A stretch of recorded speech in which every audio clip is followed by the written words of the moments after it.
பரிபூரண சரணாகதி அடைந்தாள். இறைவன் கடலை பொங்க விடாமல் தனது கட்டுப்பாட்டிற்குள் வைத்துள்ளான் என்று அருளாளர்கள் சொல்லுகின்றார்கள்.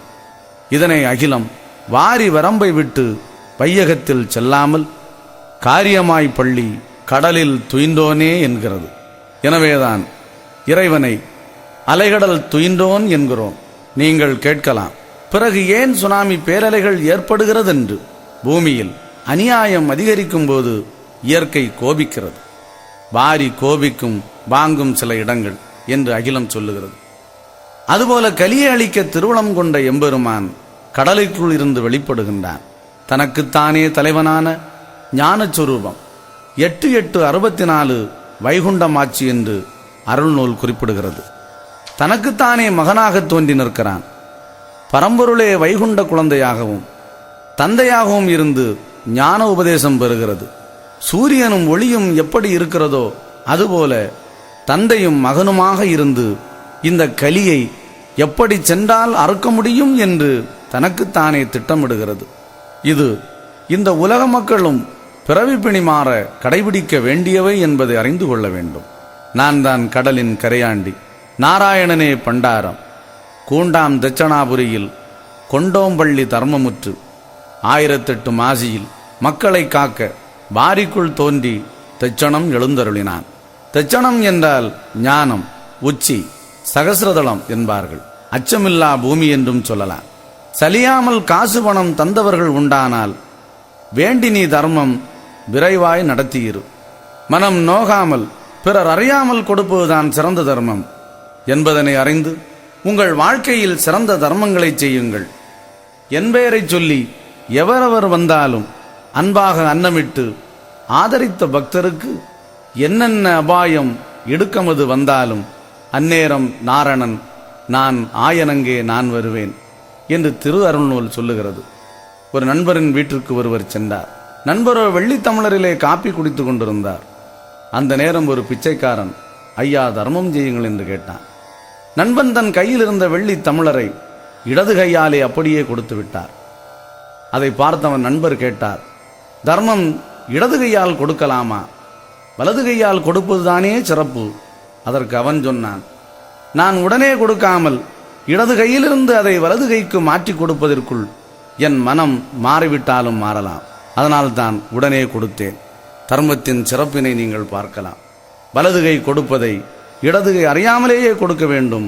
அதுதான் உண்மையான தர்மமாகும். பொய்யரோடு அன்பு பொருந்தி இருக்காதே, மெய்யரோடு அன்பு மேவியிரு என் மகனே. சாதி, மதம், உயர்வு, தாழ்வு, பேதமை உடைய பொய்யர்களிடம் தொடர்பு வைக்க வேண்டாம். தற்பெருமை, தூய எண்ணம், இரக்க குணம், நல்ல செயல் கொண்ட மெஞ்ஞானிகளிடம் அன்பு பாராட்டி இருங்கள் என்றும் கூறுகிறது. பொருதி மகனே பெரியோராய் ஆகுவது, உறுதி மகனே உலகமதை ஆளுவது.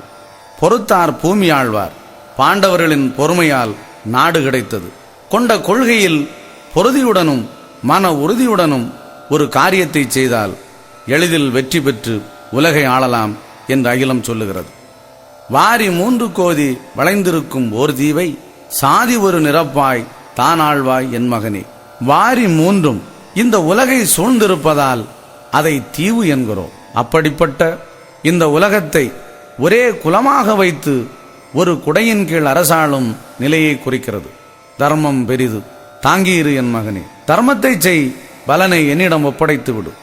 தர்மம் தலை காக்கும், தக்க சமயத்தில் உயிர் காக்கும். நீ செய்யும் தர்மம் என்றாவது ஒரு நாள் வட்டியோடு திரும்ப பல மடங்காக உனக்கு கிடைத்து விடுகிறது. இறைக்கின்ற கேணி ஊறும், அதுபோல கொடுக்கின்ற இடத்திலேதான் இறைவனின் அருள் சுரக்கும். கொடுங்கள், கொடுத்து கொண்டே இருங்கள். தர்மம் உலகின் தலை சிறந்தது.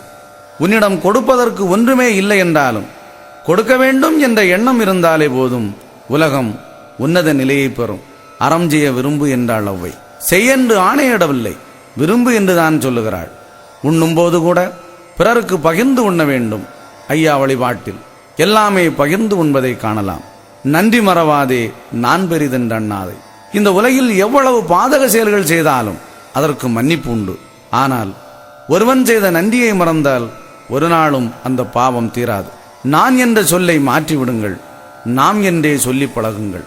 அண்டின பேரை அகற்ற நினையாதே, ஆபத்தை காத்து நீ அகல தள்ளாதே. எதிரியாக இருந்தாலும் உன்னிடம் அடைக்கலம் நாடி வந்தவரை ஒருபோதும் அகற்ற நினைக்கக்கூடாது. ராமபிரான் குகனையும் சுக்ரீவனையும் விபூஷணனையும் குலம் ஜாதி பாராது தன்னோடு சேர்த்து கொண்டானே, அதுபோல் நாமும் இந்த சாதி மத இனமொழி கோட்பாட்டுகளுக்கு அப்பாற்பட்டு ஆன்மநேய உணர்வோடு நடக்க வேண்டும் என்று நமக்கு அகிலம் உணர்த்துகிறது. மானமாக இருந்தால் மாளும் கலி தன்னாலே. மானம் என்றால் ஒழுக்கம். உடல் நிலைத்திருக்காது, ஆனால் மானம் என்றும் நிலைத்திருப்பது. அதுபோல மனிதன் ஒழுக்கத்தோடு வாழ வேண்டிய நெறிமுறைப்படி வாழ்ந்தால் கலி அவனை அணுகாது. சாதி 18 தன்னால் கேடாகுமட்டும், நீதி அழியாதே நீ சாபம் கூறாதே. ஜாதிகளை பற்றி பேசுபவன் உயரவே மாட்டான். அவனிடம் தெய்வ சிந்தனை இருக்காது. உலகில் பிறந்த யாவரும் தெய்வத்தின் பிள்ளைகளே. எனவே சாதி பேதம் பாராது, ஏற்ற தாழ்வுகள் கூறாது வாழ வேண்டும். நல்ல எண்ணங்களே ஞானத்தை தரும். அதுவே பிறவி நின்று நம்மை மாற்றக்கூடியது. சாபத்தை கூறாதே. தன்னளவு வந்தாலும், தன் உயிருக்கு ஆபத்து வந்தாலும் கூட பிறரை நாம் சபிக்கக்கூடாது. காரணம், சபிக்கப்படுபவர்களை காட்டிலும் சபிப்பவர்களே அதிகம் பாதிக்கப்படுகிறார்கள். இயேசுவை சிலுவையில் அடிக்கும் போது கூட யாரையும் அவர் சபிக்கவில்லை. பிதாவே, இவர்கள்தாம் செய்வது என்னவென்று அறியாமல் செய்கிறார்கள், இவர்களை மன்னியும் என்றார். மகாத்மா காந்தியை கோட்சே சுட்டதும் ஹரே ராம் ஹரே ராம் என்றேதான் மடிந்தார். கோபத்தை காட்டாதே, கோளோடு இணங்காதே. கோள் வார்த்தை கேட்டுத்தான் பல கொலைபாதக செயல்கள் நடைபெற்று சீரழிகிறது. கொல்லனின் கோள்வார்த்தை கேட்டு அறிவளந்து கோவலனை கொன்று தானும் மாண்டான் பாண்டிய நெடுஞ்செழியன். மந்திரையின் கோள்வார்த்தையால் கைகேயி மஞ்சள் குங்குமம் இழந்தாள். சகுனியின் கோள்வார்த்தையால் துரியோதனன் தன் தம்பிகளோடு மாண்டான். சூர்பனகையின் கோள்வார்த்தையினால் ராவணன் குலத்தோடு மாண்டான். கோள்வார்த்தையால் கிராமங்கள் பல கோஷிகளாக பிரிந்து ஒற்றுமையின்றி பகையோடு காணப்படுகிறது. நட்பு மற்றும் பல குடும்பங்கள் பாழாய் போன கோள்வார்த்தை கேட்டு சின்னாபின்னமாக போய் கிடக்கிறது. அதனால்தான் கோளோடு இணங்காதே என்று அகிலம் சொல்லுகிறது. கோபம் அதை காட்டாதே. கோபம் கொடியது. ஆத்திரக்காரனுக்கு புத்திமட்டு என்பார்கள். ஆத்திரம் அழிவுக்கு சத்துரு. சினம் என்பது சேர்ந்தாரை கொல்லும் என்று வள்ளுவர் உரைத்தார். அகிலம் தெளிவாக சொல்லுகிறது. கோபம் அது உங்களுக்கு கொல்லும் வேலாய் இருக்குதடா. கொலை களவு உங்களுக்கு கொல்லும் ஆயுதமாக இருக்குதடா. பாது சூது பிறர் மோகம் வளருதப்பா ஒரு கருவாய். ஆசையே என் மக்கா தோஷமாக இருக்குதடா. கோபப்படும் போது மனிதன் உடல் ரீதியாகவும் உள்ள ரீதியாகவும் பாதிக்கப்படுகிறான். பொறுமையும் அன்பும் நிறைந்திருந்தால் எதிலும் எளிதில் வெற்றி பெறலாம். வலியோர்க்கு ஒரு வழக்கு வைத்து நீ பேசாதே. மெலியோர்க்கு ஒரு வழக்கு வீணாய் பறையாதே. இருப்பவனுக்கென்று ஒரு நீதியும் இல்லாதவனுக்கென்று ஒரு நீதியும் நாம் பேசிக்கொண்டு வருகிறோம். ஆலயத்தின் முன்னால் கூட பகட்டும் பட்டும் பணத்தோடு வந்தால் கோயில் பணிவிடைக்காரர்கள் கூட பணிவதை காணலாம். அதே நேரம் ஏழை ஒருவன் வந்தால் ஏதோ என்று நடப்பது தவறான செயலாகும். சொத்தாஸ்தி வஸ்து சுகம் என்று எண்ணாதே. பத்தாஸ்தி பெண்ணு வகை என்று எண்ணாதே. நீ எண்ணாதிருந்தால் நீநிலங்களும் மயங்கிவிடும். தானிதின் மேல் எண்ணம் தங்கு தங்காதே இரு என்று தனக்குத்தானே இந்த கலியை மாய்க்க எண்ணம் கொண்டவராய் எல்லாமாகி உலகமெங்கும் அவராகி வேலவன் ஆட்சி செய்யும் செந்தூர் வருகிறார். ஆதி வைகுண்டரை கண்டதும் கந்தபெருமான் வடக்கு முகமாக விழுந்து வணங்கி நின்றார். அப்போது கந்தனை பார்த்து ஆதி உரைக்கிறார். கலி அளித்து மக்களை எல்லாம் ஏகம் ஒரு குடைக்குள் ஒரு சொல்லுள் வைத்து அரசாளப் போகிறேன். எனவே இனி காணிக்கை வேண்டாதுங்கோ, கைகூலி கேளாதுங்கோ. மாணிக்க வைகுண்டம் வல்லாத்தான் கண்டிருங்கோ. பூசை ஏறாதிருங்கோ, பெலிதீபம் ஏறாதுங்கோ. ஆசை வையாதிருங்கோ, அவகடம் செய்யாதிருங்கோ. வைகுண்டா என்று மனதில் நினைத்திருங்கோ. மனிதன் நாகரீகம் இல்லாத காலத்தில் அச்ச உணர்வின் காரணமாக வாதை, பேய், பூதம், பாம்பு போன்றவற்றையும் மோசம் செய்யக்கூடிய துஷ்ட தேவதைகளையும் வணங்கி அவைகளுக்கு கள்ளும் ஊனும் படைத்து விலங்கினங்களை உயிர் பலியிட்டும் காணிக்கையும் கொடுத்து வாழ்ந்தான். இன்னும் நிறைய மக்கள் அறியாமையிலேதான் வாழ்ந்து கொண்டிருப்பதை நாம் காண்கிறோம். ஆடுகிடாய் கோழிபன்றி அறுத்து வெளி கொடாதீர்கள்.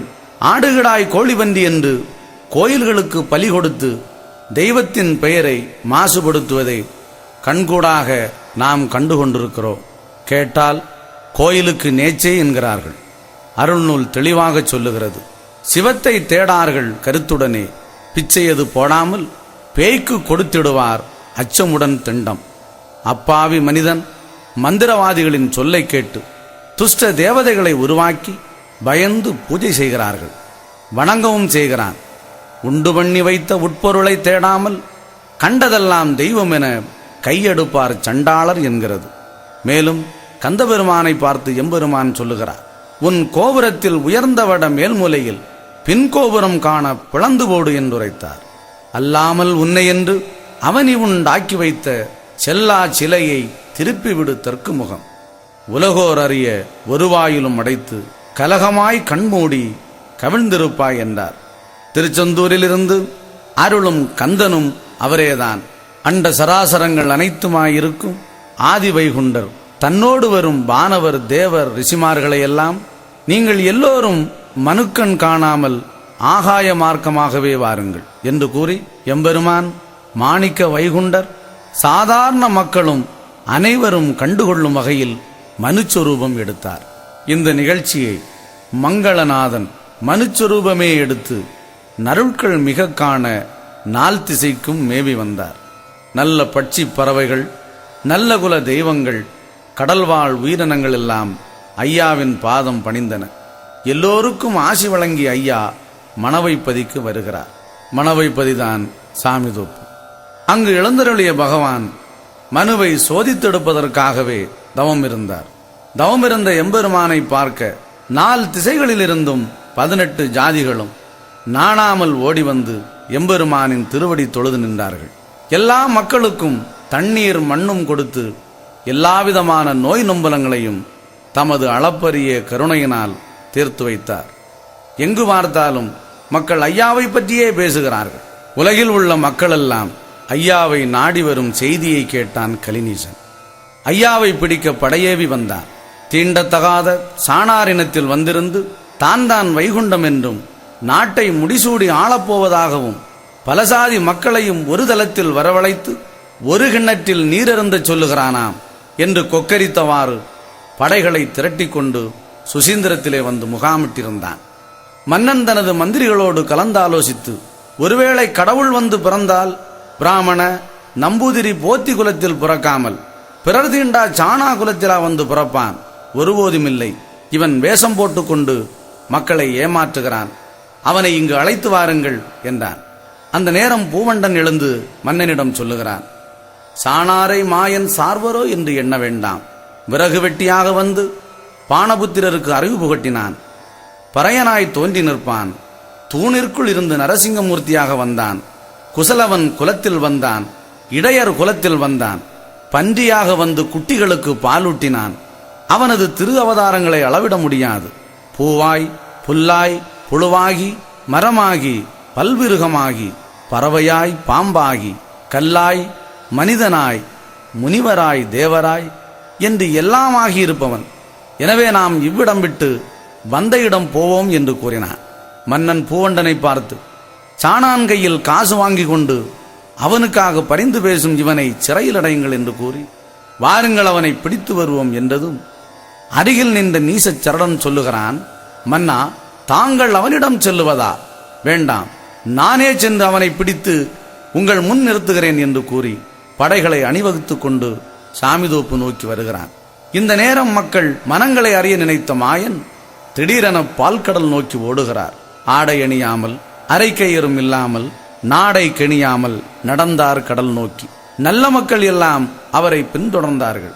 நீச குலத்தவர்களெல்லாம் இவன் கள்ளச்சாமி, அதனால்தான் பயந்து ஓடுகிறான் என்று வசைபாடினார்கள். கடலருகே சென்றவர் தன்னோடு வந்த மக்களை நிற்கச் சொல்லிவிட்டு ஐயா கடலிற்குள் சென்றார்.